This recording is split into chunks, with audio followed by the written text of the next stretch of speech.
तुम सिद्ध करके बताओ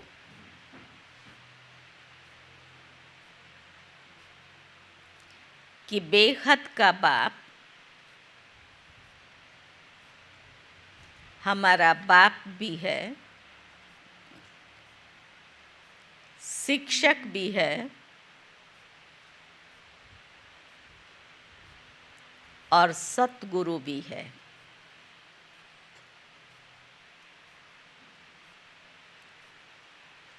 वो सर्वव्यापी नहीं हो सकता।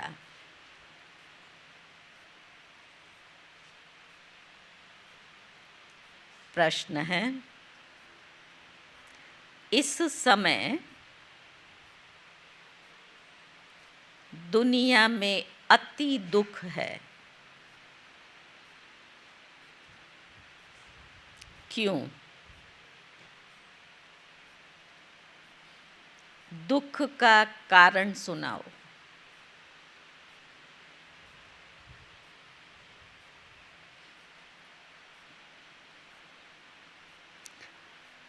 तो बाबा ने कहा है, दुख का कारण सारी दुनिया पर इस समय राहु की दशा है।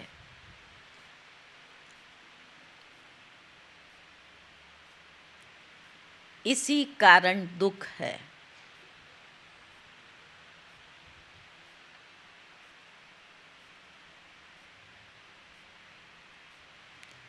वृक्षपति बाप जब आते हैं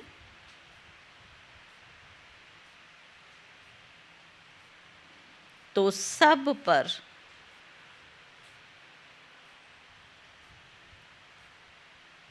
बृहस्पति की दशा बैठती है।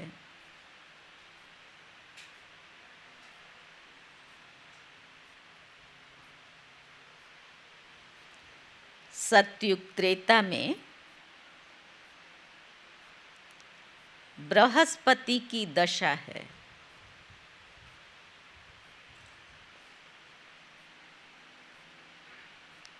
रावण का नाम निशान नहीं।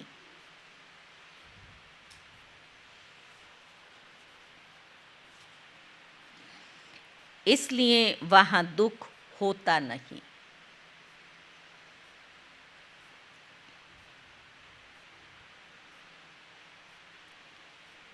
बाप आए हैं सुख धाम की स्थापना करने।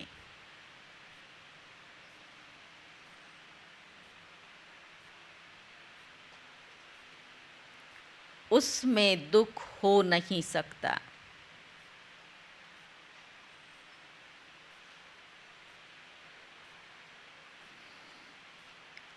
ओम शांति। मीठे मीठे रूहानी बच्चों को रूहानी बाप बैठ समझाते हैं, क्योंकि सभी बच्चे ये जानते हैं कि हम आत्मा हैं। अपने घर से हम बहुत दूर से यहाँ आए हैं, आकर के इस शरीर में प्रवेश करते हैं पार्ट बजाने। पार्ट आत्मा ही बजाती है। यहाँ बच्चे बैठे हैं, अपने को आत्मा समझ बाप की याद में बैठे हैं। ये बाबा ने याद दिलाया, अगर नहीं बैठे हैं तो उस स्वरूप में आ जाएं। यहाँ बच्चे बैठे हैं, अपने को आत्मा समझ बाप की याद में। क्यों? हम क्यों आत्मा समझ करके बाबा को याद करते हैं? हाँ, आत्माओं को पढ़ाते हैं, बाप से वर्षा लेना है। बाबा ने कहा, क्योंकि आत्मा पर जन्म जन्मांतर के विकर्मों का बोझा है जो इस याद से भस्म होता है। क्योंकि बाप ने समझाया है, याद से ही तुम बच्चों के जन्म जन्मांतर के पाप भस्म होंगे। इसको योग भी नहीं कहना चाहिए, या याद कहो, योग भी नहीं कहना चाहिए। योग तो सन्यासी सिखलाते हैं ना, ये तो परिवार है ना, तो बाप बच्चों को याद करते हैं, बच्चे बाप को याद करते हैं, इसलिए बाबा ने कहा योग नहीं कहना चाहिए। योग सन्यासी लोग सिखलाते हैं। स्टूडेंट का टीचर से भी योग होता है, तो बच्चों का बाप से योग होता है। योग नहीं कहो, लेकिन योग होता है, उनकी याद रहती है।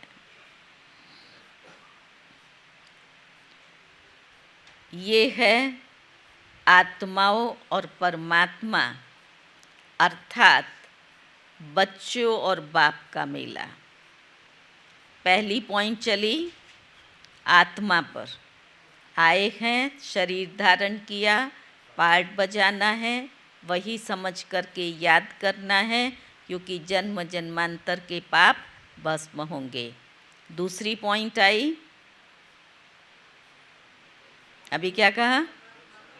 ये आत्मा और परमात्मा का मेला है।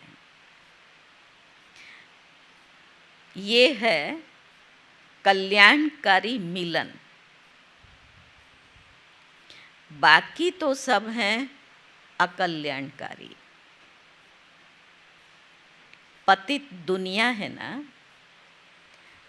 तुम जब प्रदर्शनी व म्यूजियम में समझाते हो, तो बाबा ने कहा आत्मा और परमात्मा का परिचय ठीक देना चाहिए। आत्माएं सब बच्चे हैं और वो है परम पिता। परम आत्मा जो परम धाम में रहते हैं। कोई भी बच्चे अपने लौकिक बाप को परम पिता नहीं कहेंगे। परम पूज्य पिताजी लिखेंगे, लेकिन परम पिता, तो बाबा ने कहा परम पिता को दुख में ही याद करते हैं। समझा? हे परम पिता परमात्मा, परम आत्मा तो रहते ही हैं परम धाम में। अब तुम आत्मा और परमात्मा का ज्ञान तो समझाते हो, तो सिर्फ ये नहीं समझाना है कि दो बाप हैं। आत्मा और परमात्मा के परिचय में बताते नहीं, हमारे दो बाप हैं। तो आज बाबा का है सिर्फ बाप है वो नहीं समझाओ, लेकिन बाप हमारा शिक्षक भी है। वो बाप भी है, शिक्षक भी है, ये ज़रूर समझाना है।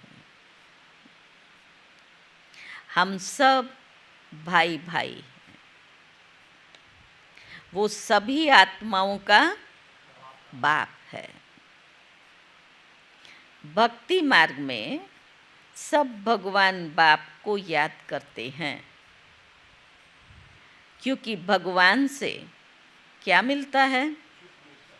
सुख मिलता है। और क्या मिलता है?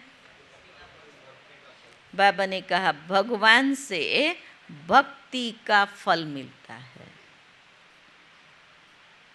अथवा बाप से बच्चे वर्षा लेते हैं।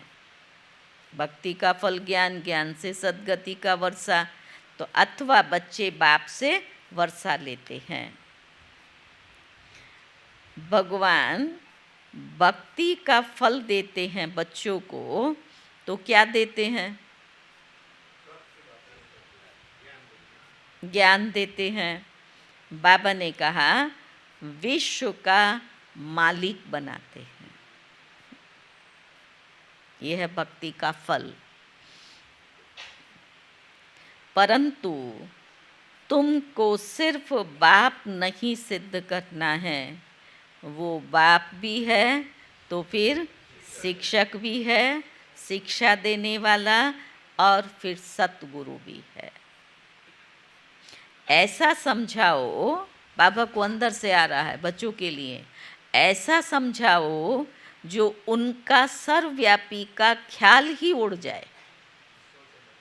इतना अच्छी रीति से समझ जाए जो इतना वर्षों का सर्वव्यापी का ज्ञान उड़ जाए। ये ऐड करो, वो बाबा ज्ञान का सागर है, आकर के राजयोग सिखलाते हैं। बोलो, वो टीचर भी है तो शिक्षा देने वाला, वो टीचर भी है शिक्षा देने वाला, तो फिर वो सर्वव्यापी कैसे हो सकता है? टीचर ज़रूर अलग है, स्टूडेंट अलग हैं। दो सिद्ध हुआ ना, वो पढ़ाने वाला और स्टूडेंट पढ़ने वाले। तो बाबा ने कहा फिर वो सर्वव्यापी कैसे होगा? जैसे बाप अलग है और बच्चे अलग हैं, आत्माएं परमात्मा बाप को याद करती हैं, उनकी महिमा भी करती हैं। बाप ही मनुष्य सृष्टि का बीज रूप है। वो आकर के हमको मनुष्य सृष्टि के आदि मध्य अंत का ज्ञान सुनाते हैं। बाप स्वर्ग की स्थापना करते हैं, हम स्वर्गवासी बनते हैं। उसने स्थापना की और हम स्वर्ग के वासी बनते हैं। फिर बाबा ने कहा, साथ साथ ये भी समझाते हैं कि दो बाप हैं। लौकिक बाप ने पालना दी, फिर टीचर के पास भेज दिया पढ़ने के लिए, फिर 60 वर्ष के बाद वानप्रस्थ अवस्था में जाने के लिए गुरु करना पड़ता है। तो 3 हो गए ना, बाप, टीचर और गुरु। तो बाबा ने कहा ये बेखत का बाप तो सभी आत्माओं का बाप है और ज्ञान का सागर है। मनुष्य सृष्टि का बीज रूप सत चित आनंद स्वरूप है। सुख का सागर, शांति का सागर है।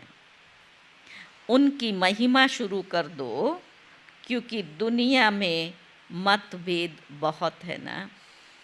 सर्वव्यापी अगर हो तो फिर टीचर बन कैसे पढ़ाएंगे? फिर सतगुरु भी है तो सभी को गाइड बन ले जाते हैं। बाबा ने कहा शिक्षा देते हैं अर्थात याद दिलाते हैं। भारत का प्राचीन राजयोग भी गाया हुआ है। पुराने ते पुराना है संगम योग। राजयोग सिखाया ना संगम पर, तो बाबा कहता है पुराने ते पुराना है संगम योग। नई और पुरानी दुनिया के बीच का योग।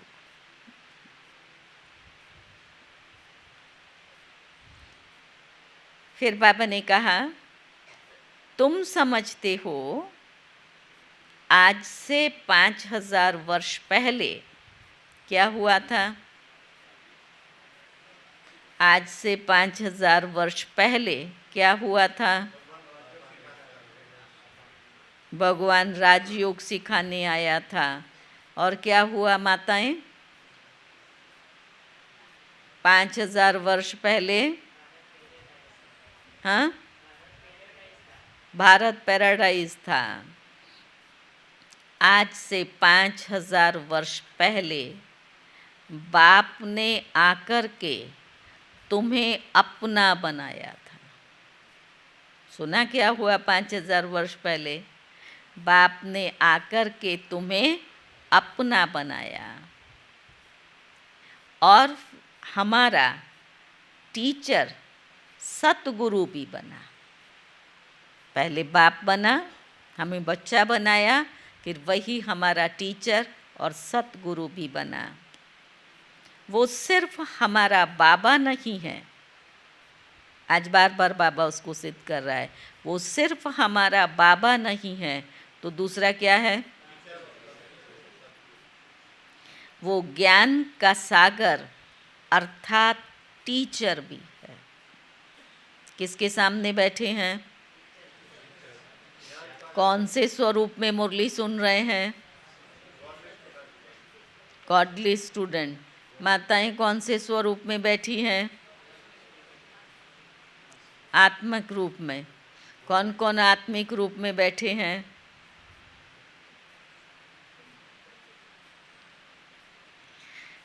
तो बाबा ने कहा वो ज्ञान का सागर अर्थात टीचर भी है, हमको शिक्षा देते हैं, सृष्टि के आदि मध्य अंत का राज समझाते हैं। क्यों?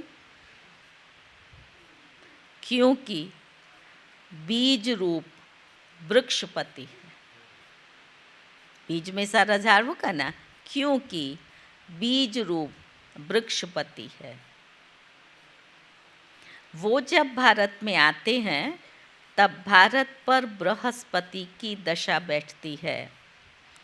भारत में सब सदा सुखी देवी देवताएं होते हैं, सब पर बृहस्पति की दशा बैठती है। जब फिर दुनिया सतो प्रधान होती है तब सब पर बृहस्पति की दशा है। जब फिर दुनिया तमो प्रधान होती है तो सब पर राहु की दशा। सतो प्रधान थे तो बृहस्पति की दशा, और जब तमो प्रधान दुनिया बनी तो राहु की दशा बैठती है। वृक्षपति को कोई भी नहीं जानते। तो बाबा ने कहा न जानने से फिर उन्हें वर्षा कैसे मिल सकता है। फिर से बाबा ने अटेंशन खिंचवाया, तुम जब यहाँ बैठते हो तो कैसे बैठो? अशरीरी होकर बैठो। ये ज्ञान तो मिला है, आत्मा अलग है, घर अलग है। 5 तत्व का पुतला बनता है, उसमें आत्मा प्रवेश करती है। सबका पार्ट नोंधा हुआ है। पहले पहले मुख्य बात ये समझानी है कि बाप सुप्रीम बाप भी है, सुप्रीम टीचर भी है। आज बाबा टीचर को सिद्ध करने के लिए कि ये तुम सबको सिद्ध कर बतलाओ। लौकिक बाप टीचर गुरु का कॉन्ट्रास्ट बताने से वो झट समझ जाएंगे। फिर बाबा ने कहा तुम्हारे से डिबेट नहीं करेंगे। आर्ग्यूमेंट करते हैं नहीं, वो तो सर्वव्यापी है, तो इस बात को तुम स्पष्ट कर दोगे तो डिबेट नहीं करेंगे। आत्माओं के बाप में सारा ज्ञान है, ये खूबी है। वही हमको रचना के आदि मध्य अंत का राज समझाते हैं। कौन? आत्माओं का जो बाप है उसमें सारा ज्ञान भरा, ये खूबी, ये विशेषता बाबा की है, तभी तो ज्ञान का सागर है ना। तो बाबा ने कहा वही हमको रचना के आदि मध्य अंत का राज समझाते हैं। आगे ऋषि मुनि आदि कहते थे नेति नेति। हम बाबा ने कहा, वो कहते थे, हम रचता और रचना के आदि मध्य अंत को नहीं जानते हैं। क्योंकि वो ऐसा क्यों कहते थे? तो बाबा ने कहा उस समय सतो थे, उनकी बुद्धि जो थी सतो थी, इसलिए उन्होंने क्या कहा, हम रचता और रचना के आदि मध्य अंत को नहीं जानते। और जब वही सतो बुद्धि रजो और तमो में आती है तो क्या कहते हैं, हम ही भगवान हैं, शिवो अहम। तो बाबा ने कहा सतो थे, हर चीज़ सतो प्रधान, सतो रजो तमो में आती है। नई से पुरानी ज़रूर होती है। तुमको इस सृष्टि चक्र की आयु का भी मालूम है। मनुष्य ये भूल गए हैं कि इनकी आयु कितनी है, चक्र की इनकी आयु कितनी है। बाकी सब शास्त्र आदि ये भक्ति मार्ग के लिए बनाते हैं। बहुत गपोड़े लिख दिए हैं, सबका बाप तो एक ही है और एक ही सद्गति दाता है। गुरु अनेक हैं, लेकिन सद्गति करने वाला सतगुरु एक ही होता है। सद्गति कैसे होती है? सद्गति कैसे होती है? ज्ञान से। बाबा ने कहा वो भी तुम्हारी बुद्धि में है। आदि सनातन देवी देवता धर्म को ही सद्गति कहा जाता है। सुना सद्गति की परिभाषा? आदि सनातन देवी देवता धर्म को ही सद्गति कहा जाता है। वहाँ बहुत थोड़े मनुष्य होते हैं, अभी तो कितने ढेर मनुष्य हैं। वहाँ सिर्फ देवताओं का राज्य होगा, फिर डिनाइस्टी वृद्धि को पाती है। Lakshmi Narayan the first, the second, the third, गद्दियाँ चलेंगी ना, राजधानी चलती, गद्दियाँ चलती हैं। जब फर्स्ट होगा तब कितने थोड़े मनुष्य होंगे।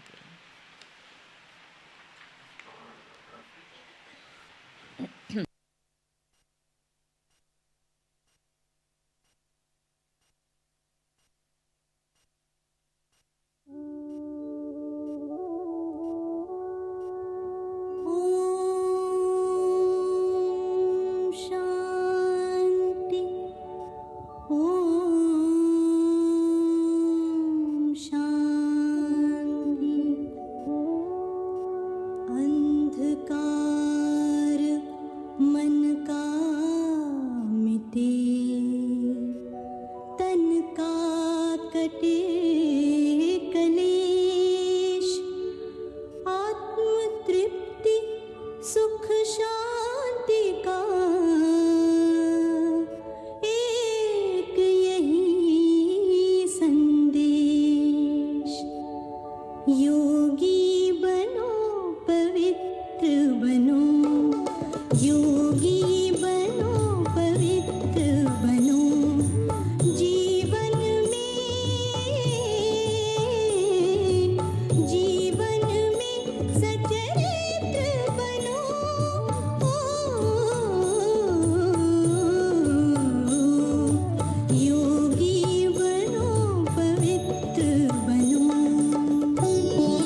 योगी बनो पवित्र बनो जीवन में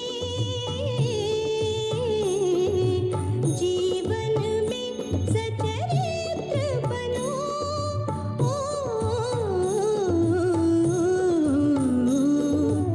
योगी बनो पवित्र बनो।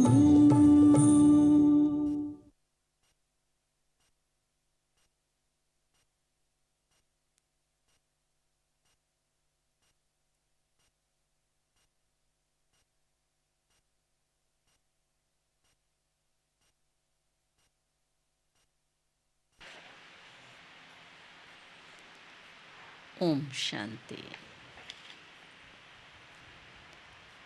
तो बाबा ने कहा जब फर्स्ट होगा तब कितने थोड़े मनुष्य होंगे।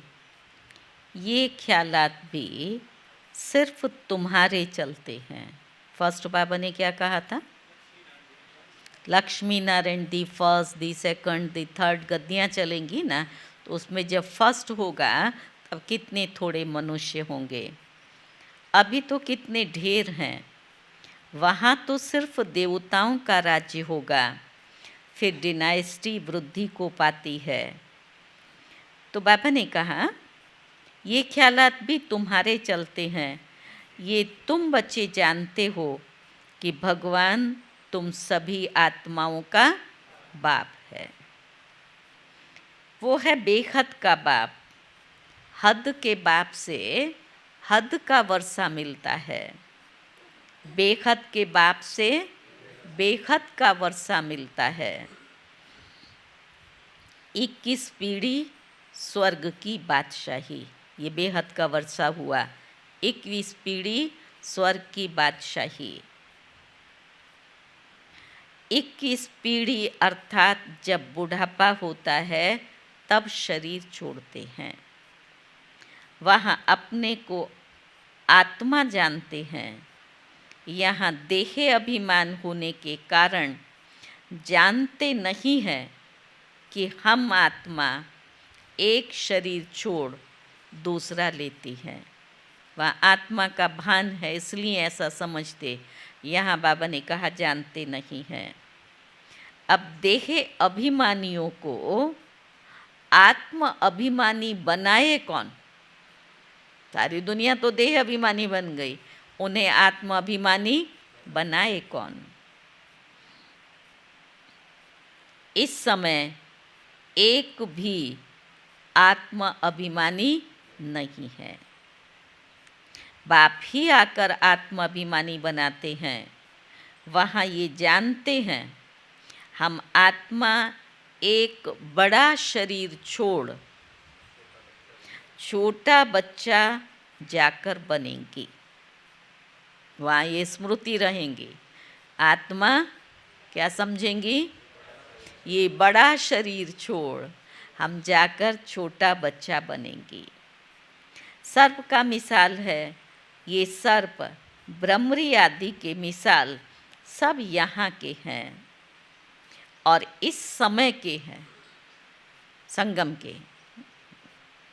फिर जो भक्ति मार्ग में भी काम आते हैं, वास्तव में ब्राह्मणियाँ तो तुम हो जो विष्टा के कीड़ों को भू भू कर आप समान बनाती हो, देवता बना देती हो। बाप में नॉलेज है ना, वही ज्ञान का सागर है, शांति का सागर है। सभी शांति मांगते रहते हैं। शांति देवा किसको पुकारते हैं? शांति देवा कहकर किसको पुकारते हैं? जो शांति का दाता अथवा सागर है। किसी हद वाले व्यक्ति से नहीं, जो शांति का दाता अथवा सागर है, उससे शांति मांगते हैं। उनकी महिमा भी गाते हैं, परंतु अर्थ रहित कह देते हैं, समझते कुछ भी नहीं है। बाप कहते हैं ये वेद शास्त्र आदि सब भक्ति मार्ग के हैं। मुझे पुकारते भी हैं कि आकर के पावन बनाओ। ये है तमो प्रधान किचड़े की दुनिया। सुना कहाँ रहते हो? ये है तमो प्रधान किचड़े की दुनिया, कोई काम की नहीं है। लगता है ये दुनिया कोई काम की नहीं है? ये अभी तो कितनी सुंदर बनती जा रही है, कितने विकास हो रहे हैं, इतने अच्छे अच्छे डेवलपमेंट हो रहे हैं। हाँ, दुख भी बढ़ता जा रहा है, स्वर्ग की स्थापना भी हो रही है, गाया भी जाता है ज्ञान और भक्ति। ज्ञान बाप सुनाते हैं, भक्ति रावण सिखलाते हैं। देखने में ना बाप आता है ना रावण आता है, और दोनों सर्वशक्तिवान है। समझा? तो बाबा ने कहा दोनों को इन आँखों से नहीं देखा जा सकता। तो कौन सी आँखों से देखेंगे? ज्ञान नेत्र से समझते हैं। तो बाबा ने कहा आत्मा को समझा जाता है, हम आत्मा हैं, तो आत्मा का बाप भी ज़रूर होगा। बाप फिर टीचर भी बनते हैं, और ऐसा कोई होता नहीं। अभी तुम 21 जन्म के लिए सद्गति को पा लेते हो, फिर सद्गति हो जाती है तो फिर धीरे धीरे दुर्गति में आ जाते हैं। बाबा ने कहा तुम 21 जन्म के लिए सद्गति को पा लेते हो, फिर गुरु करने की दरकार नहीं रहती। क्या सद्गति हो गई, फिर गुरु करने की दरकार नहीं रहती। बाप सबका बाप भी है, तो शिक्षक भी है, पढ़ाने वाला। सबका सद्गति करने वाला सतगुरु सुप्रीम गुरु भी है। तीनों को सर्वव्यापी कह न सके, वो तो सृष्टि के आदि मध्य अंत का राज समझाते हैं। मनुष्य याद भी करते हैं, उसको कैसे याद करते हैं? मनुष्य हे पतित पावन आओ,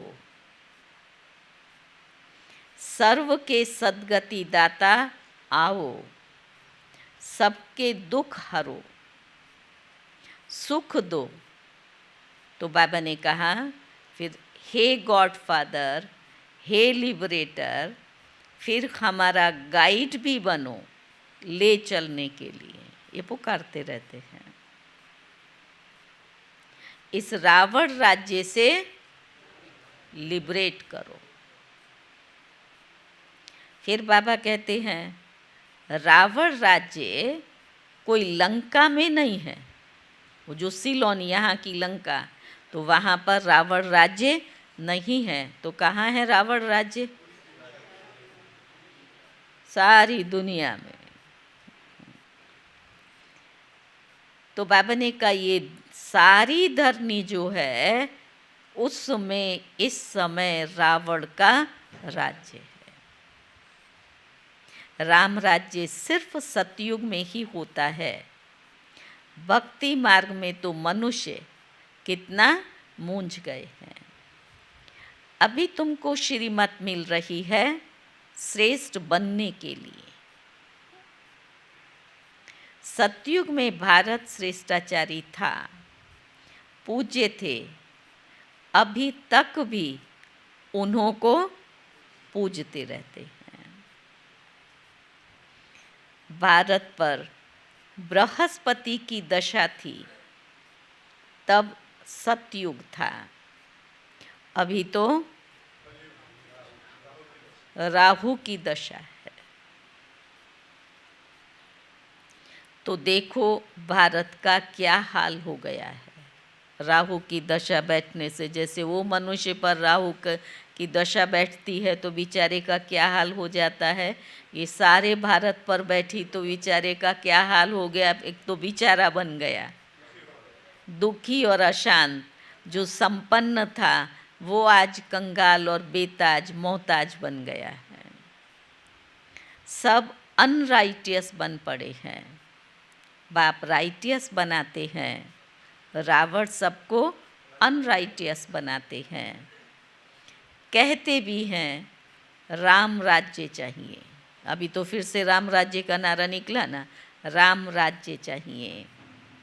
तो रावण राज्य है ना, नरकवासी हैं।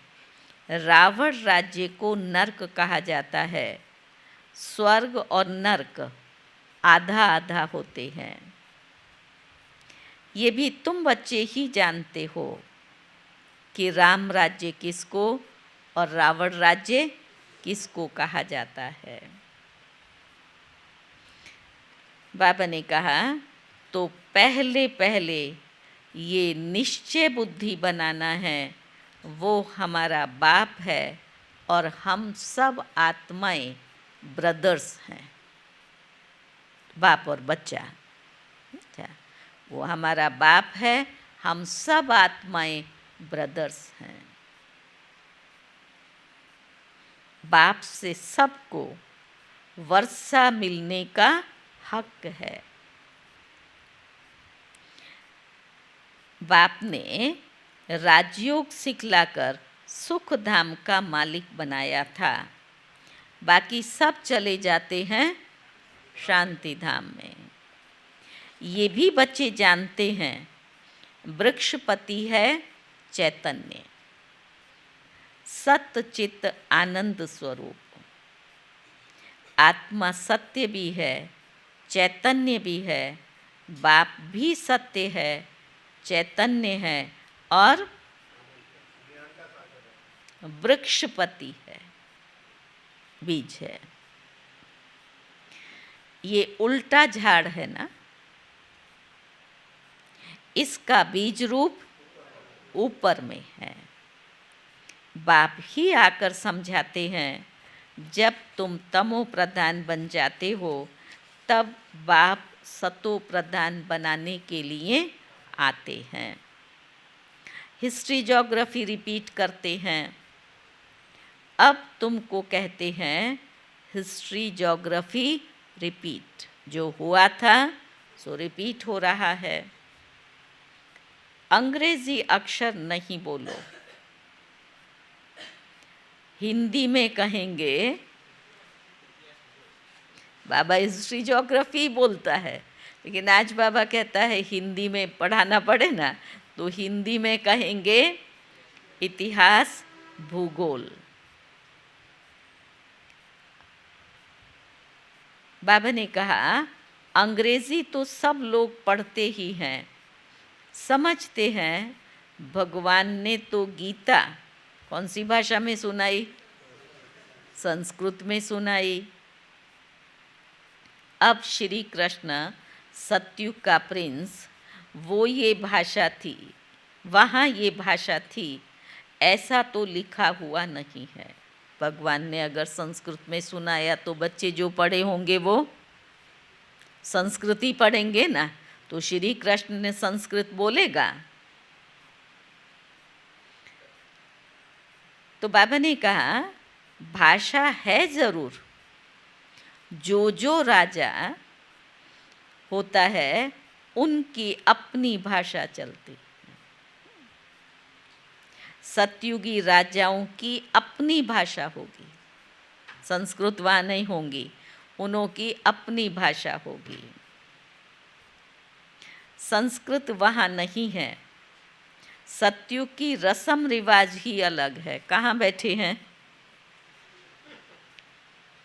कहाँ बैठ कर के सुन रहे हैं? हाँ, अभी कहाँ बैठे हैं? संगम पर कौन कौन बैठा है?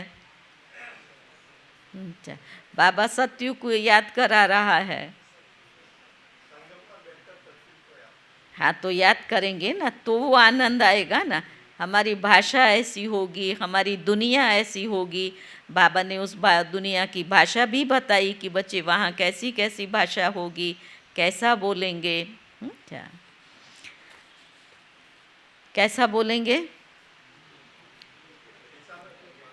इशारों से थोड़ी, हिंदी भाषा होगी पर अपनी वो भाषा में। जैसे बाबा ने कहा ना, ब्रश को क्या कहेंगे? दंत चिलकारी।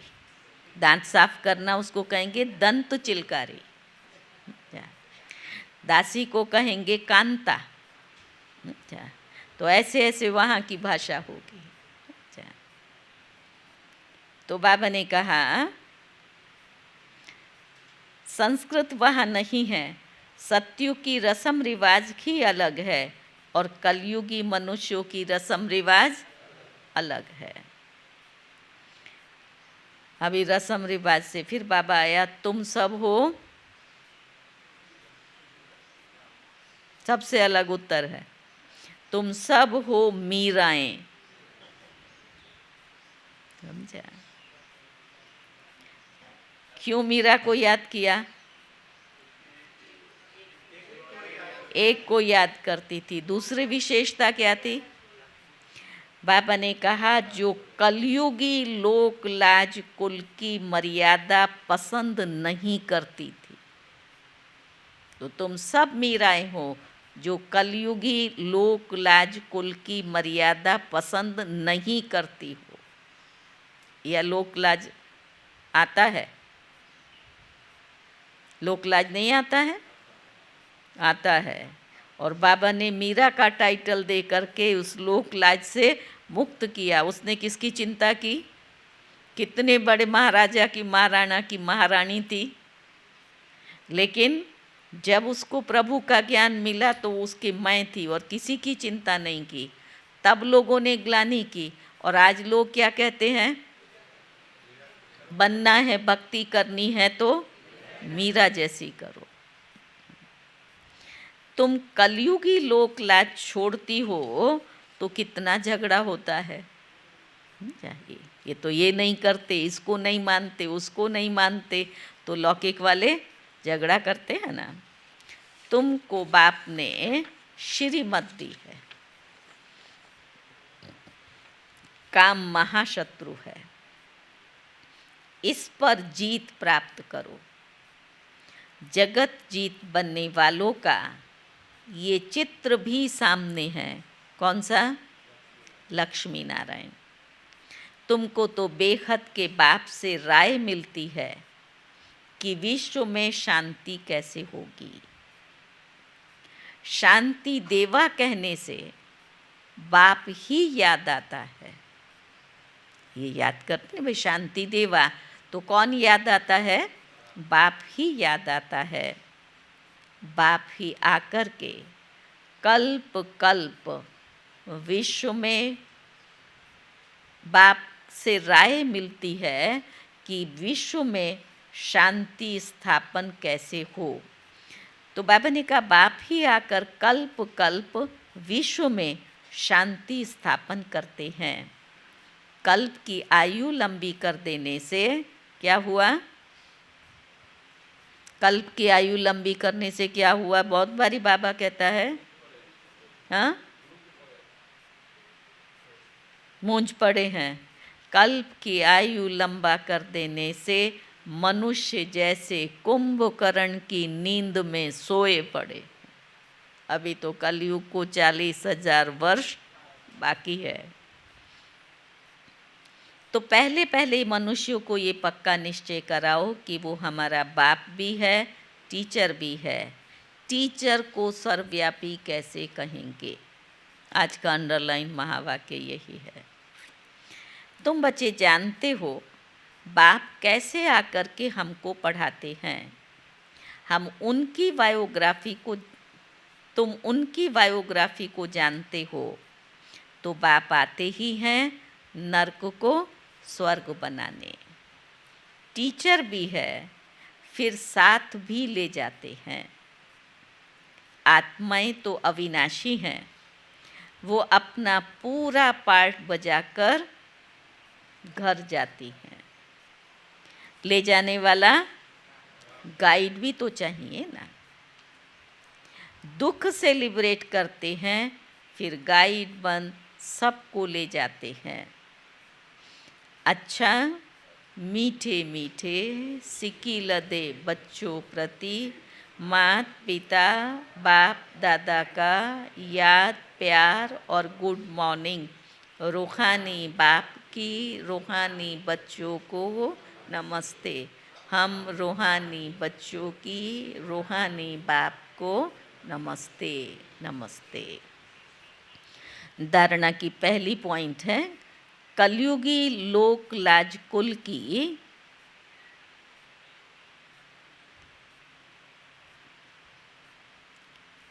मर्यादा छोड़। आज का सोमान और वो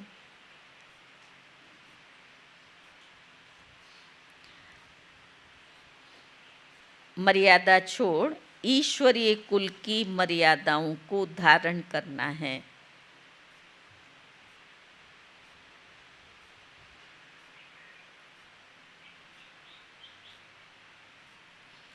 अशरीरी बाप जो सुनाते हैं वो अशरीरी होकर सुनने का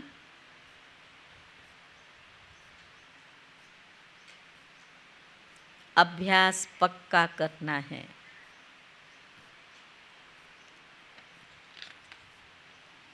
दूसरी पॉइंट है, बेखत का बाप बाप भी है, टीचर भी है, सतगुरु भी है। ये कॉन्ट्रास्ट सभी को समझाना है।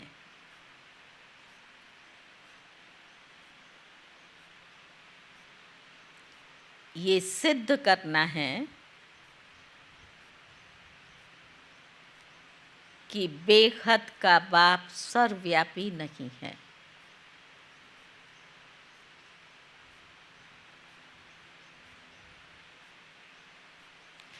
वरदान है, हद के नाज नखरों से निकल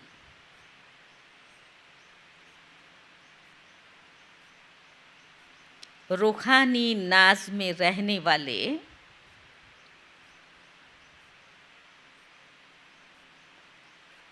प्रीत बुद्धि भव।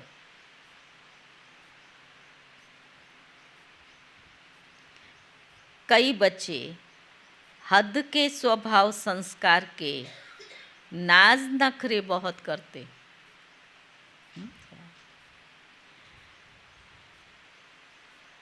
जहाँ मेरा स्वभाव मेरे संस्कार शब्द आता है, वहाँ ऐसे नाज नखरे शुरू हो जाते हैं। मेरा संस्कार ही ऐसा है, मैं क्या करूँ, मेरा स्वभाव ऐसा है।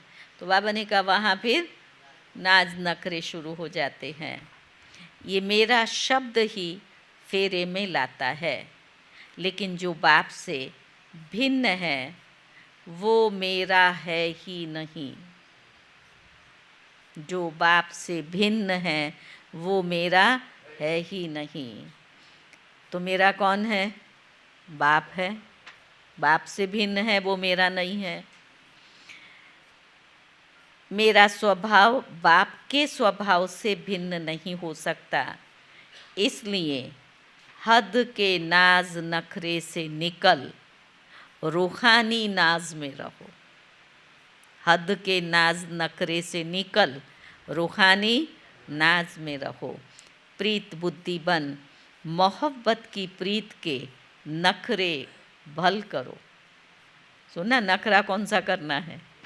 प्रीत बुद्धि बन मोहब्बत की प्रीत के नखरे भले करो। वो उसको पसंद है, उसके साथ प्रीत बुद्धि बन करके नखरे करो, वो पसंद है, पर वो हद के स्वभाव संस्कार वाले करते हो, वो नहीं चलेगा।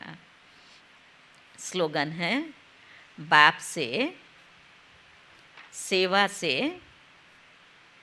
और परिवार से मोहब्बत है तो मेहनत से छूट जाएंगे।